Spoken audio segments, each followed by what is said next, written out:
Hey everybody, Marty Mazzori here, April 21st, 2024 with your weekly economic update. Certainly no revelations this past week in the data. I think on balance, I have to continue to say the economic data come in mixed. Our overall assessment is that recession odds remain way too high for comfort. However, I completely understand those who argue that the U.S. economy is in good enough shape to avert recession once again going forward through 2024. Our view is that the strength of the U.S. consumer, that along with government spending, really made 2023 a year that utterly defied the overwhelming consensus that recession was coming, and we remain there. And as I'll show you in our chart, our view is that some of the leading indicators, particularly the ones around employment, are pointing to pretty classic signs that we will indeed see that recession occur. It may not be until the first half of 2025. Of course, it may not happen at all. But right now, we still think the balance of the signals point in that direction. We will touch on the markets as well here at the end. I do want to touch on stocks, yields, the dollar, and I want to touch on gold, which has been having a pretty good run. Probably share some of our notes from our own log before I'm done with this video, but I'll try not to keep it too long. To begin with, just our index did drop a little bit to a -8, still just below the zero line, which suggests that, I'll say it again, recession odds are too high to ignore at this point. U.S. retail sales surprised to the upside, particularly for core sales, month over month, up 1.14%. That was a positive. In fact, that improved from neutral to positive in our overall index scoring. U.S. housing starts, however, did roll over quite notably in March, and we focus on single family, and you can see it was single family that rolled over pretty good. We are seeing a slowdown in multifamily activity, as you might expect, given that massive build out since COVID. As for permits, which actually are precursors, of course, to starts, we saw a tick down in overall permits as well, and notably so in single family as well. The housing index came out. I didn't pull up that chart, but it was the same, and that's home builder sentiment just above the 50 line, means in expansion at 51. There is some caution in the report. Prospective buyers traffic is way below 50 at around 34 or 35. So they're feeling better about their go-forward outlook, but right now on the ground, we're still seeing activity that is not at all expansionary. But again, the outlook still scores slightly net optimistic. The latest on commercial industrial loans shows that going in the wrong direction. So corporations of late not in the mood to borrow, which is not a great sign about the prospects for the economy. Commodities, however, continue to move higher. Recall that as these charts were developing, I said it was a pretty bullish look for commodities. As I'm going to talk about with gold, it's interesting that they're rising in the face of a rising dollar, and in the case of gold, against rising yields as well, which is very atypical. So I want to touch on that. But again, rising commodities would be a positive sign about economic activity. It's also a positive sign, so to speak, using air quotes, with regard to inflation, meaning it's hard to imagine inflation coming down off the boil enough to see the Fed cutting interest rates amid continually rising commodity prices, although we have seen some consolidation here of late. Looking here at the Bloomberg Commodity Index. Raw industrials, which I showed you, I think, last week. I like this. This is a key component for us as well. It continues to ramp higher. This is not affected by futures traders. These are commodities that don't trade in the futures pit, so it's more of a direct reflection of, say, inflation or the costs of raw materials. This is now technically in overbought territory. Chart looks still pretty constructive, but short term would not surprise me to see commodities begin to come off the boil a bit. Copper, wow, what a run. We flagged this in the technicals. I said highly likely that we would see an upside breakout, and boy, did we get one. A lot of momentum behind copper as well. Short term, because we're so overbought here, this is somewhat of a scary chart. Longer term, copper seems to have a pretty good bid. Supply-demand dynamics going forward still support copper. But again, do not be surprised, folks, if we see some profits being taken off the table over the next few weeks. And before we jump to the market technicals, just want to peruse Peter Bookvar's latest commentary from earnings statements. What we're gathering from earnings announcements so far is just, again, more of a mixed picture. And what I'm about to read to you are just me paraphrasing Peter's highlights of recent earnings call commentaries. KNX, the full truckload industry continues to be challenging and oversupplied with capacity. The weather disruption in January had a greater impact than initially estimated, as the subsequent recovery was not sufficient to offset the negative impact of volumes and operating costs for the quarter. The early part of the bid season led to greater than expected pressure on freight rates, as some shippers are still trying to push rates down further. In some cases, we have lost contractual volumes because we were not willing to commit to further concessions on what we view as unsustainable contractual rates. The softer volume and pricing headwinds also impacts our logistics volumes and margins. Certainly not a rosy outlook there. JB Hunt, the market continues to be challenging. We continue to view the market as out of balance, and customers have been and are taking advantage. We've been surprised by the competitiveness in the bid season so far. There's an oversupply of capacity, and that's not exiting quick enough. From Manpower, last quarter we stated that though the economy remains resilient in many markets, uncertainty around the outlook persists.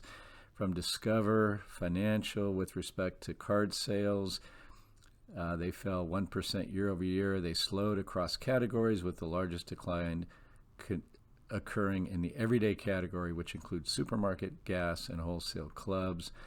Wells Fargo, on the economic situation, when you look at what we're hearing from clients in the commercial bank or some of the clients in the corporate investment bank, they're being cautious. Still saying, okay, I'm not going to build inventories as much as I might in a different environment. They're being thoughtful about the cost of credit and how that impacts investments they're making, or the timing and the pacing of that, and so on. And so on the commercial side, it really is a demand issue at this point. PNC Financial seeing no loan growth. Compared to the fourth quarter, average loan balances decreased 1%, primarily driven by lower commercial loan balances.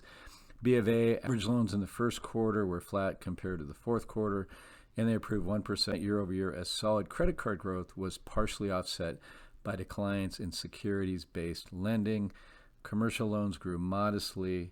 Net charge-offs of $1.5 billion increased $306 million from the fourth quarter, driven by continued credit card seasoning and commercial real estate office exposures. JP Morgan loans were flat. C&I loans were down 1%, reflecting muted demand for new loans as clients remain cautious. Commercial real estate loans were flat as higher rates continue to have an impact on originations and payoff activity. From Prologix, as we evaluate the market, persistent inflation and high interest rates have kept more customers focused on controlling costs. I could go on and on. Those were more of the negative ones. Some of the positive ones, from United Airlines, the demand environment remains strong, with a double-digit percentage increase in business demand as compared to pre-pandemic. From PPG, looking ahead, while global industrial production remains at low absolute levels, we believe that demand in China for our products will deliver solid organic growth. In Europe, demand is expected to stabilize as we progress through 2024. In the U.S., economic conditions have remained subdued in several end-use markets, but we expect overall improvement as the year progresses. In Mexico, we forecast strong momentum to continue. D.R. Horton, the home builder, homebuyer demand during the spring selling season thus far has been good, despite continued affordability challenges. Our average construction cycle times are back to normal, and our housing inventory turns are improving. Positive from Wells Fargo, credit trends remain generally consistent. Consumer delinquencies continue to perform as we forecasted, and year-over-year growth in consumer spend remains consistent with prior quarters. I'll say somewhat positive. And then again from JP Morgan, a little more positive. Consumers remain financially healthy, supported by a resilient labor market. While cash buffers have largely normalized, balances are still above pre-pandemic levels, and wages are keeping pace with inflation. When looking at a stable cohort of customers, overall spend is in line with the prior year. My observation, or our observation from the data, is that the lower rungs of the income ladder are really not sitting with high cash buffers, that they have indeed spent all of those pandemic savings, that folks in the upper income echelons are still sitting pretty cash heavy. So folks, I'll stop there on just reading from Bookvar's highlights. So again, just a mixed picture all around. As you know, we're cautious. We're hedging portfolios against something big to the downside. We are very pleased with our year-to-date results relative to other things, particularly our results since March 1st, relative to what people look at a lot, like equities. As I said in the written commentary here the other day, we don't really view equities as our benchmark as a money management firm. That seems to be what the industry focuses on the most, but we consider ourselves global macro investors, and we look at all asset classes, and we want to always invest with what makes the most sense from a very diversified standpoint and from what our view is of the global risk-reward setup. And as I've been intimating for quite some time, we have some concerns there that keep us somewhat more guarded than we were, say, from 2009 to August of 2019. This is very much a different setup. It's a different regime going forward. We are optimistic in a not small way in terms of where we'll find value beyond what's left in the current cycle. And that's what I need to emphasize right here. So it's just about being patient and continuing to let things play out. In the interest of time, I don't think I will read from our commentary this week, folks.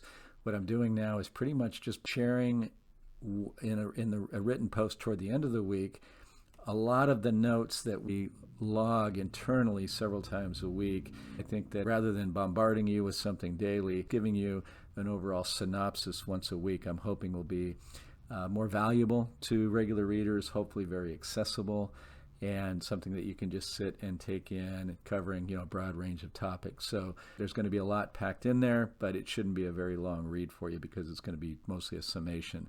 I encourage you to look for that this next week, Thursday or Friday, and we'll get into the weeds in some very important areas.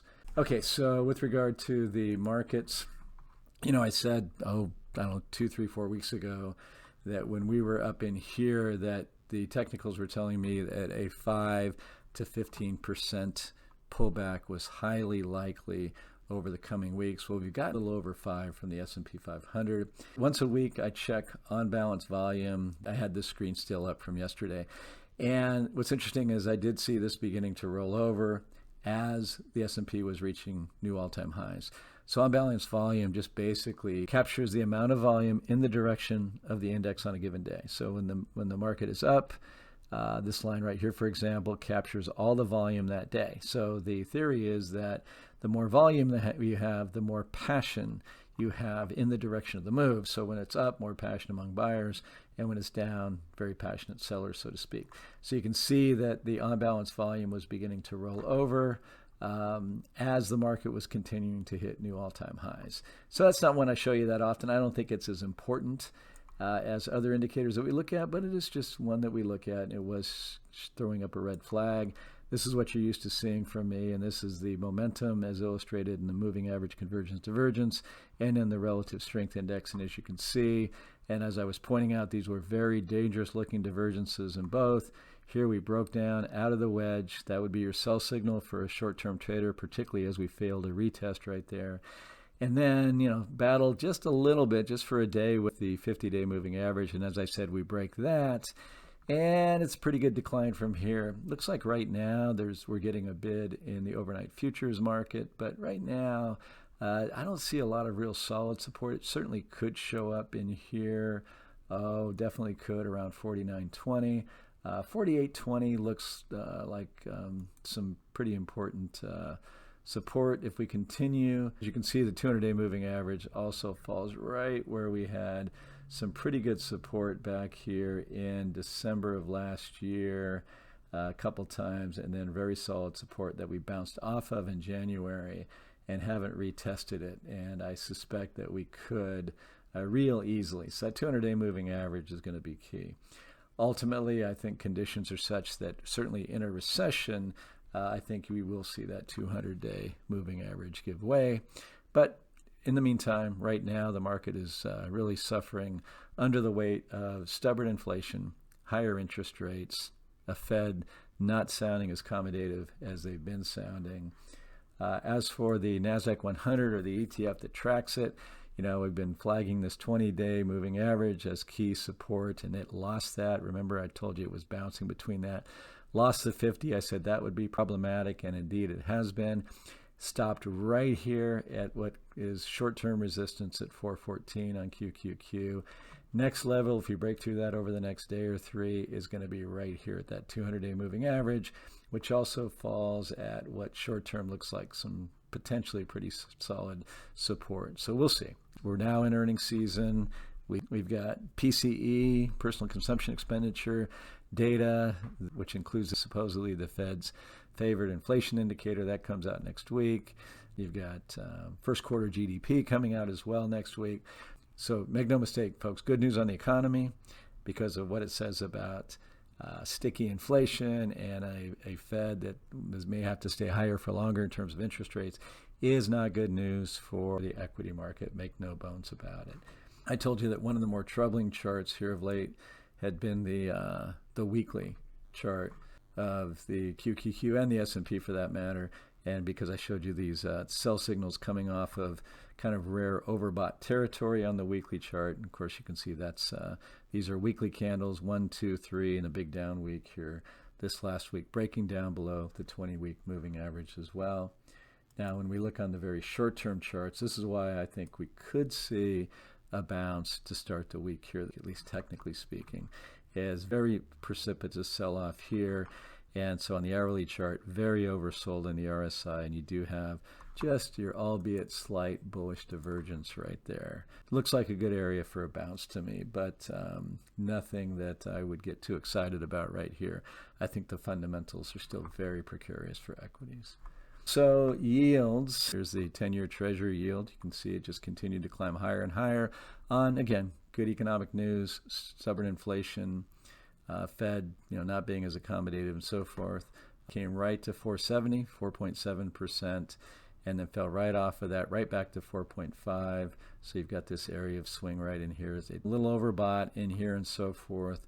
It's ripe for yields to come down. It's just going to take a catalyst, but who knows? If we get hot GDP and a hot PCE next week, they're going to go higher and they're going to bust right through this 470, and then we're going to be talking about 5% as some pretty key resistance. So we'll see. That would be really tough for the stock market to stomach. As for the dollar responding to yields, I mean, there's big debate as to maybe something more pernicious is going on there. I understand the arguments. I think it's simply a dollar responding to higher yields relative to dynamics in other currencies. You can see we had a pretty classic bull flag pattern right here. It actually did retrace from this point 50% of the move. That's where flags typically retrace to. Bounced off of that hard. This would be your level for the dollar that the flag would have pointed to, which would be 106. Where did it hit? 106, right at it, 106.4. So that flag pattern is played out perfectly. So technically it was calling for that. Right now you're overbought. You are rolling down on the RSI. So I think the dollar could take a breather right here. It'll be interesting to see as we get later in the year if our recessionary concerns come to fruition. Dollar might catch a bid there because of its safe haven status. All depends on the severity of the recession, I think, would determine how strong the dollar ultimately gets. That'll be interesting to see, but a higher dollar is not constructive with regard to equities and how it's been trading of late. What's really unusual, frankly, is how gold's been trading relative to yields and relative to the dollar. This is very atypical. You can see gold right here consolidating up here at all-time highs with a dollar that's been higher and with yields that have been higher. Gold, more often than not, trades on weaker dollar dynamics and lower yield dynamics.